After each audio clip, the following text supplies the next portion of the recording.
Hello, everyone, and we welcome you once again to Shifting Tides. Today, I bring to you a most exciting, diverse, beautiful woman called Kristal Parks. Kristal, starting from being a children's entertainer, an activist, social reformer, author, and an elephant conservationist. Having fought for justice, whether it is for the human kingdom, animal kingdom, plant kingdom, she has done it all. Let's welcome Kristal Parks. A big welcome to you, Kristal, for coming on our show, Shifting Tides. I'm happy to be here. Thank you so much. Very, very excited to have you. Very excited. Okay, to begin with, I read a lot about you, obviously. You're such an exciting person. What really came across is that you are a living proof of love in action. And you have said so beautifully that when we act on behalf of what we madly and passionately love, gladly accepting the consequences of those actions, something shifts inside, which resonates so much with what our show is all about. So I would like you to elaborate on that a little bit. Okay. Well, it is so exciting to be alive at this time. I think that the universe in its evolution is intentional, and it took the universe 13.8 billion years to evolve us to be here at this time and at this place. Yeah. And what is so exciting, Mahima, is that when we say yes to whatever we were born here to do, I mean, really say yes without conditions. Yeah. Then when we say yes, the universe in all its power and wonder and glory rushes in to support us. Because I don't think there's a lot of people who say, okay, source of life, I surrender, I'm here to serve your purpose. We don't all say that, we have conditions. But when those few come and say, I am surrendered to do my purpose without compromise, and I mean compromise of the soul, the universe just seems, it's like it's so happy, it rushes in and just supports us in just such majestic, wonderful, incredible ways. It is beyond delight. Yeah, but for you, living your purpose, your highest purpose, you have actually put your life on the line many times over just to protect what you love.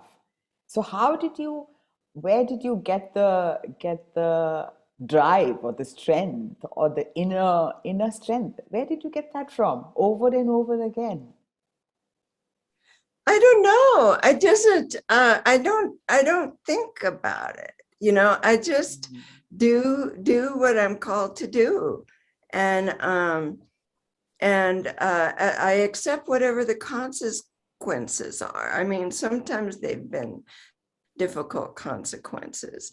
But I love what Gandhi said. He said something to the effect, I will never know God unless I am totally committed to fighting evil at whatever it cost, So he understood that too, that we may be called, to make sacrifices, but when you're filled with joy and motivation and connection with the source of life, you accept it. That's all. Yeah. And oh yeah, one time I was doing really hard time in solitary confinement in this little tiny cell, and I have claustrophobia. But at one point, Before we go there, I would actually like you to go back on that story, because I know that you have fought for justice all your life. Justice, whether it's for the human kingdom or animal kingdom or plant kingdom, you have fought for justice. So the reason why you went to prison, I would like you to share that story as to what took you to the prison. I mean, what happened before that? If you could share that. Okay. Well, I was very involved in the peace movement, and we were really concerned in the late 70s when the United States policy shifted from defensive weapons to offensive weapons. Now that's very, very serious shift, because now we become the aggressor.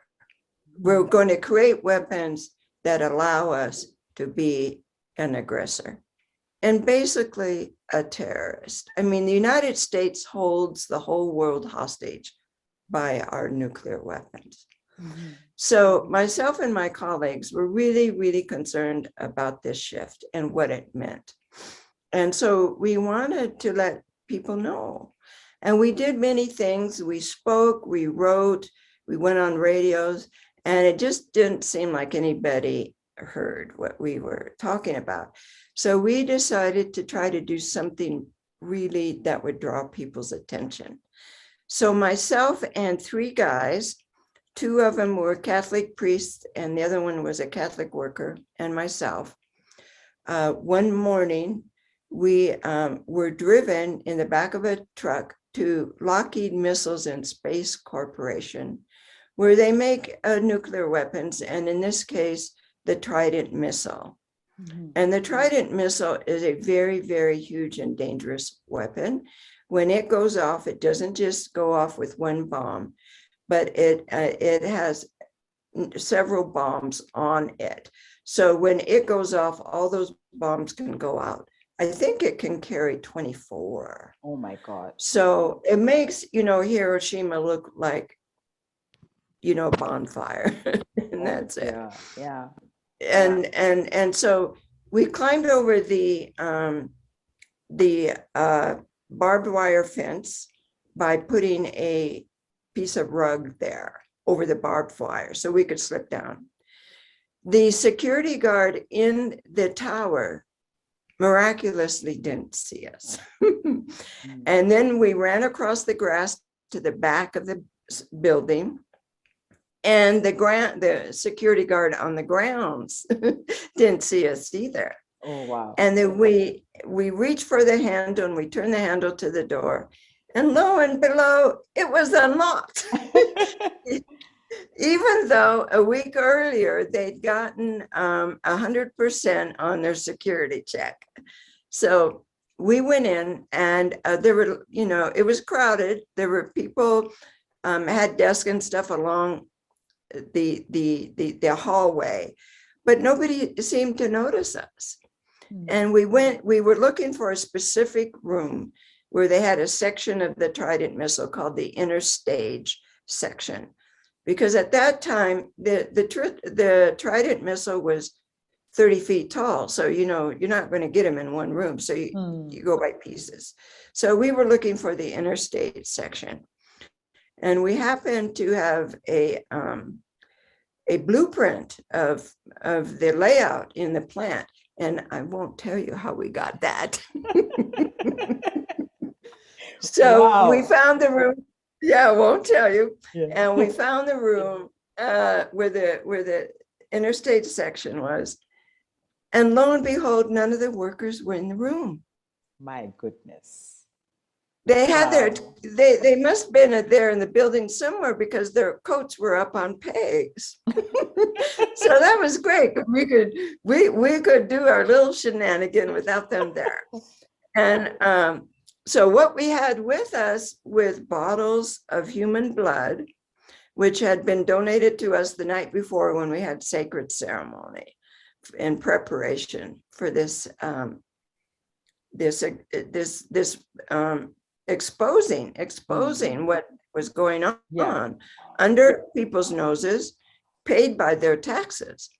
And so there was a filing cabinet. So we opened up the filing cabinet, and there were the blueprints for making these missiles. And I have to tell you, Mahima, to see blueprints for weapons that could destroy the whole world, ecocide, omnicide, genocide, all of that. I mean, it was, it was really, really terrorizing to see that. Not only what human beings could do, but what they were willing to do. So we put the blueprints on the floor and we splattered them with our blood, labeling it. This is the, human blood, human death is the consequence of this. And then we also poured it on the missile itself.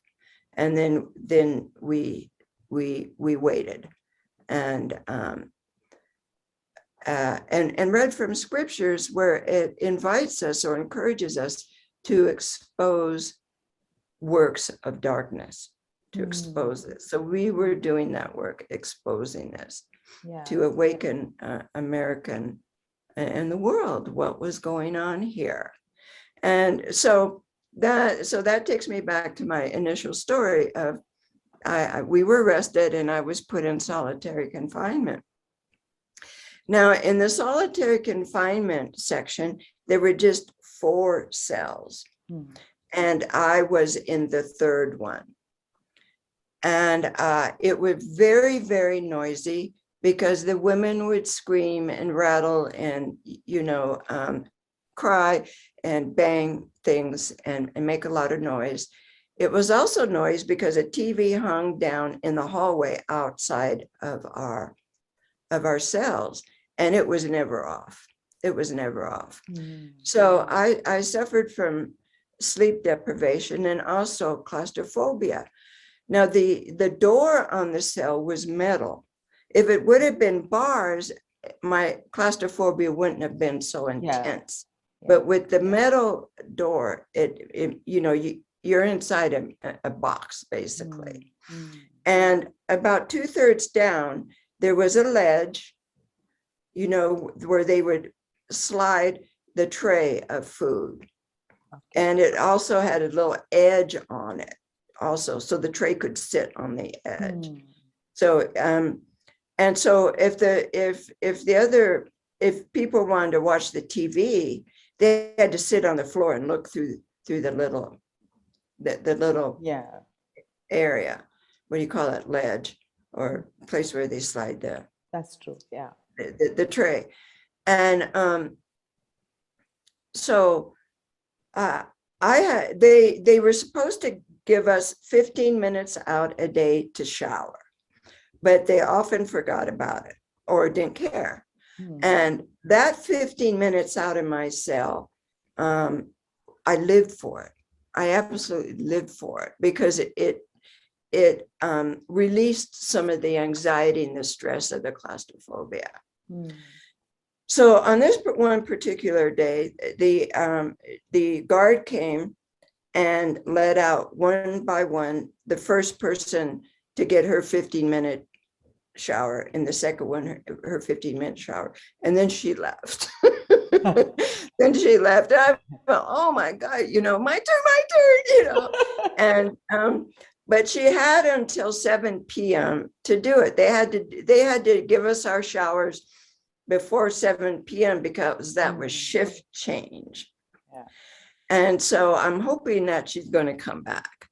And so lo and behold, at like 6:45, I could hear her coming down the hallway with her big heavy boots, bang, bang, bang. And then she had a ring like this with, the big keys on it, just like TV or the movies, and it was hanging from her belt and clanging. So it's like bang, bang, bang, clang, clang, clang. And I was up to the door like Pavlov's dog, just salivating to get out. So she comes over to me because I'm third in line and she already did the first two. She puts in her key and starts to, turn the key and open the door or the gate, whatever you call it. And this voice in my heart said, give your time to Janine, the prisoner on my other side, who also hadn't had any shower. And so I said, okay, to my voice inside. And I said to the guard, please give my time to Janine, because she didn't have any time either. So the guard didn't care. She said, okay, and she shut it. So then she opened up the door to Janine's cage to let her out. Now, whenever Janine would go out to take her shower, I would put my little container of shampoo on the ledge of the slot. Because if you use shampoo or even toothpaste, you had to buy it yourself from the commissary.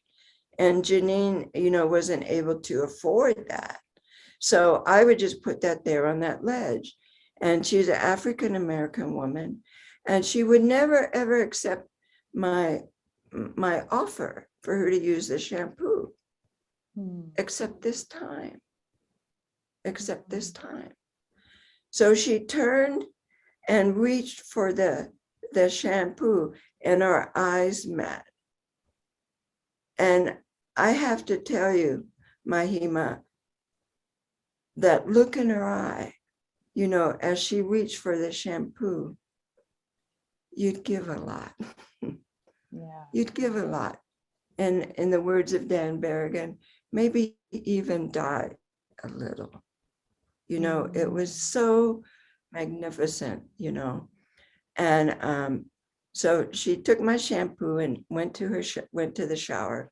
And I got up from my position on the floor and I turned inward to the cell. And it was absolutely full, absolutely, completely, palatably full of divine presence. Divine presence. Oh my God. I mean, the claustrophobia didn't go away, but now it didn't matter. It didn't matter. The divine presence was so strong that it made me feel invincible. It made me feel invincible. So much so that in the next weeks, the head, what do you call it? The head of the jail, the head warden, would come to my cell and offer to let me out into the general population, let me out of solitary confinement into the population. Well, the problem with that was that if I was let out into the general population, I would be assigned a job to do. And I was refusing doing that work because I said to the warden, when he said, I'll let you out into general population. And I would say, are you going to give me work to do? And he said, yes. And so they did that with all the prisoners, except if you're in solitary. And I would say to him, sir, I will not contribute my labor to help you run this evil institution that puts human beings in cages.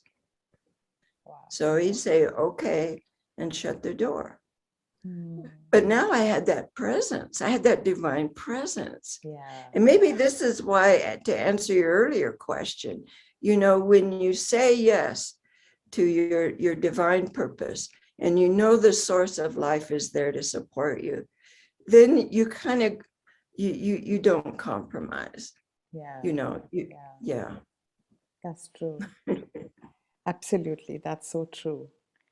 And then, okay, going back before this question, before this experience happened to you, can you remember any trigger from your childhood or your growing up years where justice was compromised, and that's where you were pushed to start to work towards this, or at least fight for justice for everyone? I mean, is there any trigger point or any experience you had as a child where you felt, Yeah, yeah, yeah, very important one. And thank you for asking me. When I was 7, my family moved to Mexico City. And in Mexico, at that time anyway, the well-to-do and the poor lived side by side. So we lived in a nice house. We weren't rich or anything. My father worked for the American Embassy. We weren't rich, but we had a nice house. And in the lot right next to us was a poor family that just lived in the lot, the vacant lot. Okay.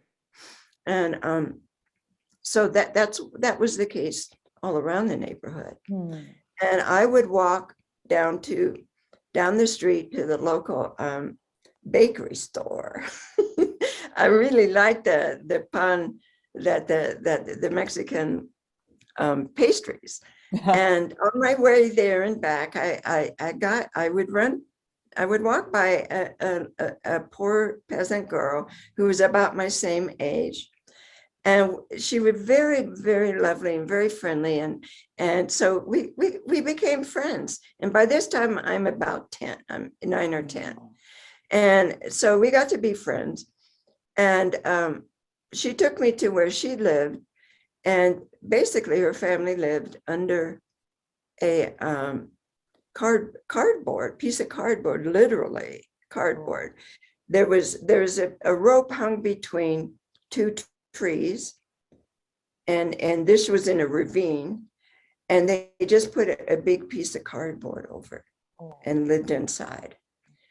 And you know, she didn't have clean hair or didn't wear shoes, and I didn't mind, and she didn't mind that I did wear shoes. We didn't know anything about classism. Yeah. None of that. We just knew we loved and adored each other and had so much fun. So one day I took her to the country club that my parents belonged to go swimming. And it was an overcast day. It was in August, it warm, you know, summertime, but it was an overcast day, so nobody was there in the pool except for she and I. And we're having a great time screaming like girls do and laughing and jumping up, down. I had a spare, you know, bathing suit to loan her. And I'm teaching her how to hold her nose underwater and so forth. And we're having just the time of our life until the portero, the security guard, noticed that she was there. And he came over to the side of the pool and started yelling to her and abusing her verbally, saying very unkind things like, who do you think you are? You're nothing but a peon.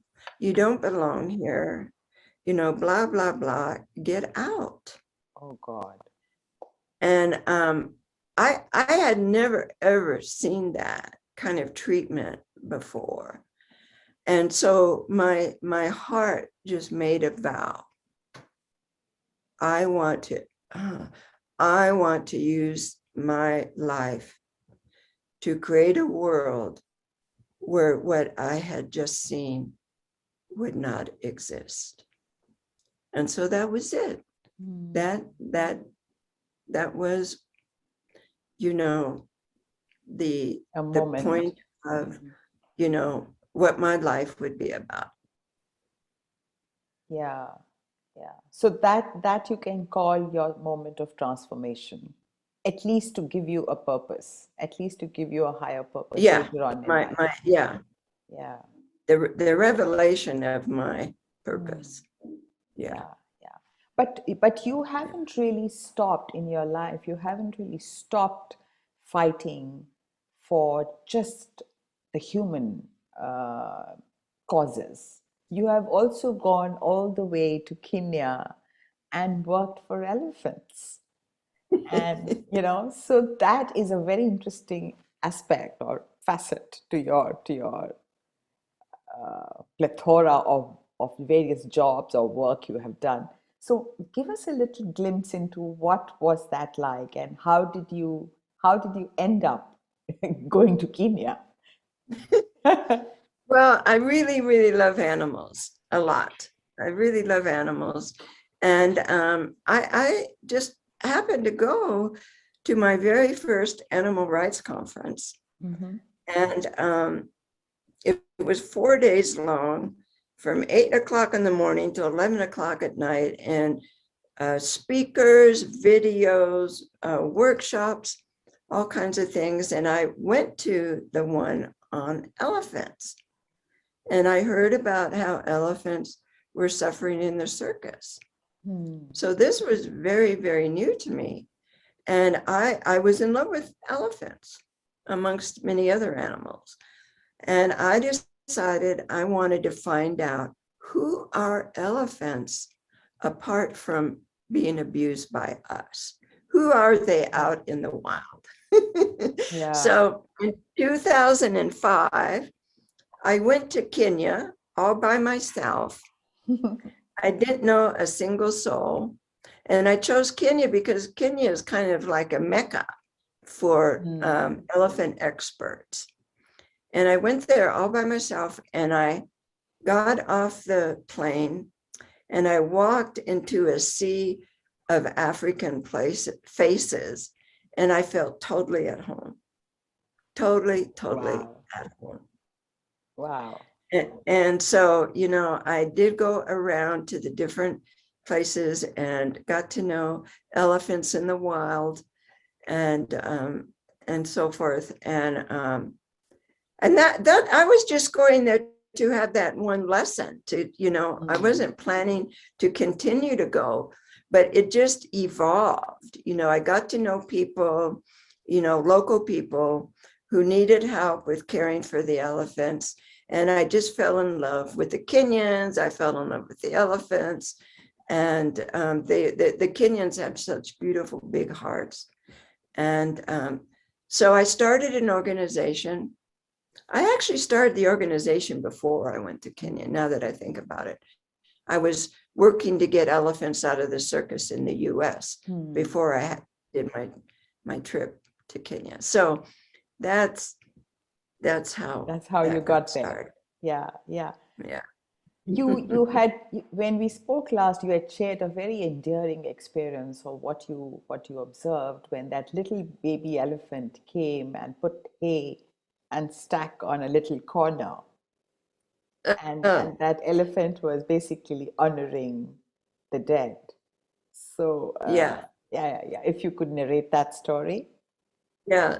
Lyle Watson, a wonderful naturalist who unfortunately is not with us anymore, tells this story.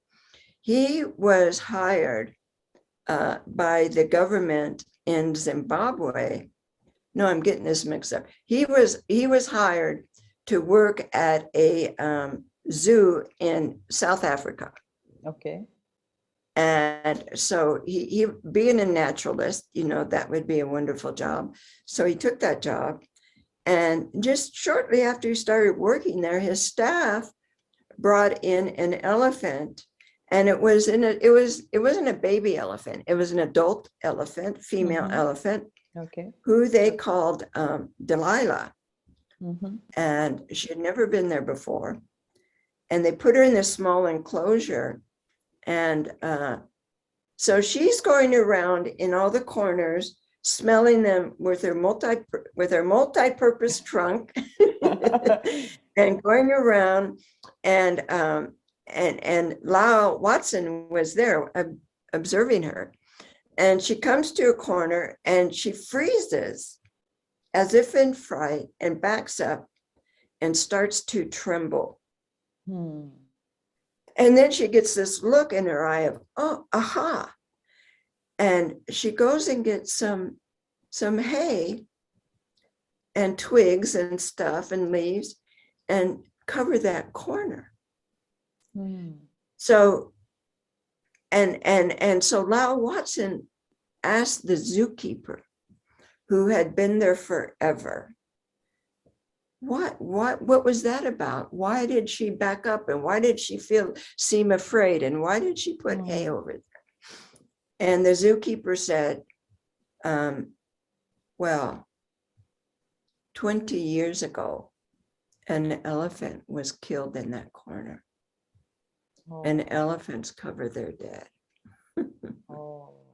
And they have elephant-sized memory. I mean, they have huge memory, right?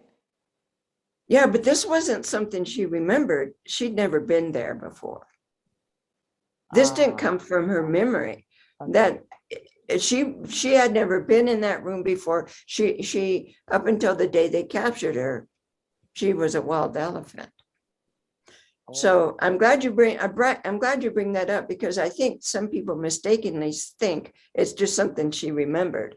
Okay. Yeah, I tell you, elephants do not forget. They do not forget. But this was not an experience that she had from the past. She had never seen that elephant killed. I see. And so this is the issue. This is the really issue that's important to me, is the recognition of not only the beauty and wonder of animals, but their intellect as well. Yeah. In this case, the elephant's ability to sense what had happened in a corner 20 years before. I mean, that I don't know about you, but if I walk into a room, I don't know what happened there 1 second before I walked in. Exactly. And she could, you know, actually, we don't know her abilities because we don't have them. We don't have them. Yeah. And this is some of the problem with science, is the scientists try to figure out what was that? How was she able to do that? By projecting onto her our own abilities. True. And I'm suggesting she and other animals and plants have abilities that we don't have, but that we can learn from. Yeah. That we can learn from. And it's kind of like, you know, if I say to you, can you imagine a color you've never seen before? Can you imagine a color you've never seen before? Yeah. God. Well, we can't. It's the same thing. Can we imagine how Delilah was able to sense what happened in that corner before, when we don't have that ability? Exactly. So this is the amazing things that I'm so excited about, is that I think animals and plants who have been here thousands of years, some millions of years before we ever got here, they know how to live sustainably. No animal has cut down the rainforest. No animal has polluted the rivers. And so I think that it's an exciting time to be alive, to learn from animals and plants how to protect our planet now. Absolutely. How to protect our planet. And also, they inspire human beings so much. Like you shared that story of the termites, how they made a termite hill and it inspired an architect. I mean, I would really like to hear that more from you. How we, if we want, if we are in the awareness and we are open to receiving, we can be so inspired by the birds and the animals and the ants and how they live their life. I mean, today I was watching the birds go by on the sky, and the way they go, they fly together in perfect symmetry. So much to learn from them. So much, you know? Yeah. So I would like you to share that termite story as well. Oh, okay. I'd love to tell the story. Yeah. So this architect who was living in Zimbabwe, his name is Mick Pierce, was hired by the Zimbabwean government to build an 8-story building. Yeah.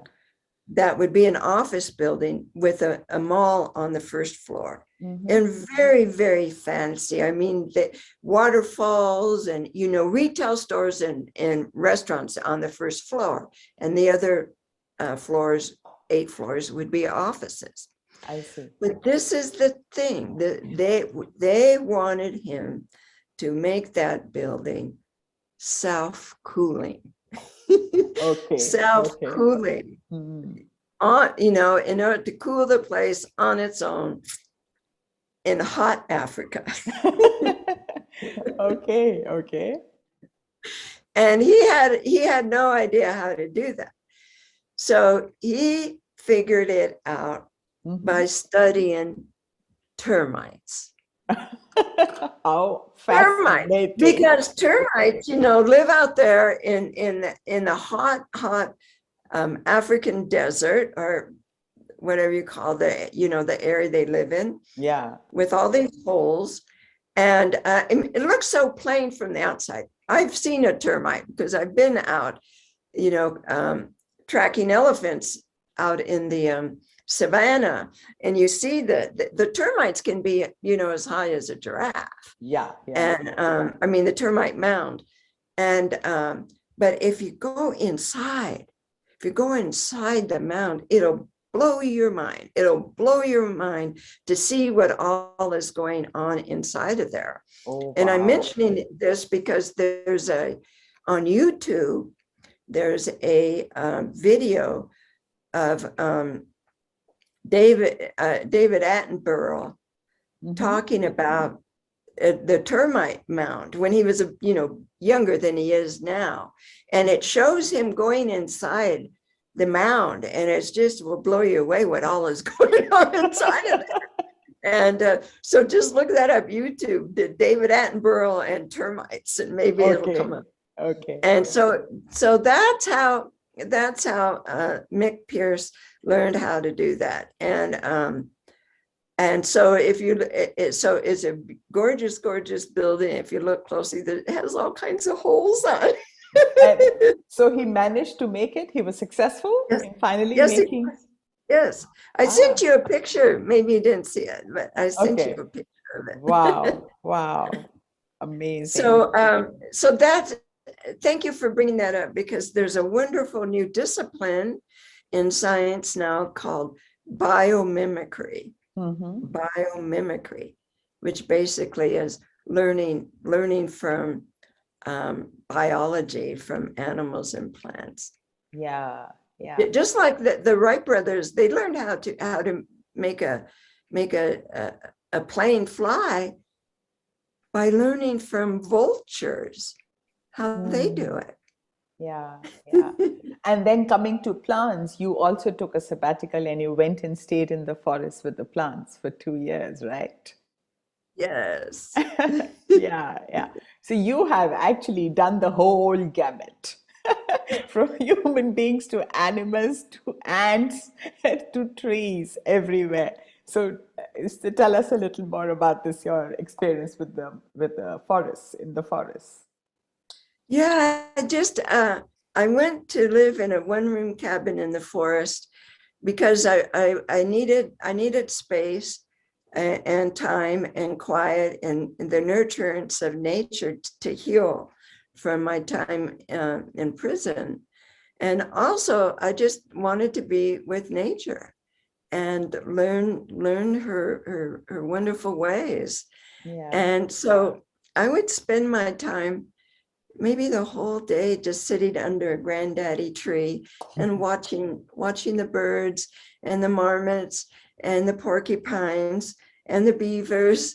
Oh, I got to watch beavers make their little huts, and it was really, really, really wonderful. And I learned that, you know, that at the core of everything that exists, every animal, every human being, and every plant, there's a vibration not unlike a giggle, and it's joy.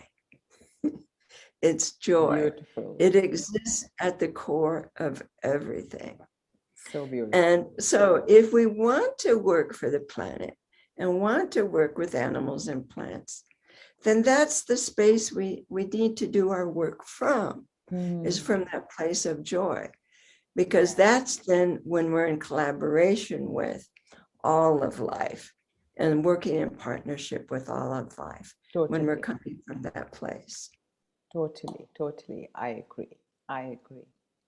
Yeah. Tell me one thing, Kristal.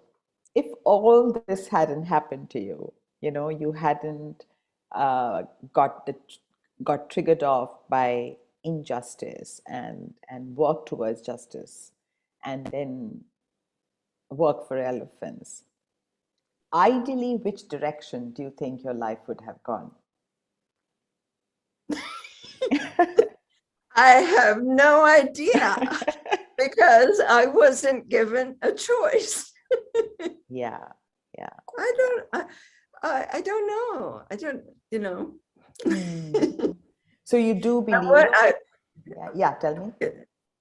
I wasn't included in on the conversation of the universe, you know. I don't know. Yeah, so you do feel that you were gifted to be shown your life purpose at a very young age, which very lots of people don't get that, that big gift, you know, because people are searching, seeking, looking for a higher purpose, looking for adding more value to their lives, and they do that almost their entire life, and if they are lucky they find it. But you were shown that light, you were shown that road at a very young age, you know. I can tell them how to find it. Okay, please, we would love that piece of advice. You love the most. It's what you love the most. That's our divine purpose. What we love our most. What we love our most, and also what breaks our heart the most. Yeah. It's the other. It's a two-sided coin. What we love the most, and what breaks our heart the most. Because we can love a lot of things, but only what we love the very, very most is what breaks our heart the most. And I'm so glad you brought this up, because we are really called to discover and to serve that which we love the most and what breaks our heart the most. True, true. And that's how, and so here we are in the pandemic, and the planet is in crisis.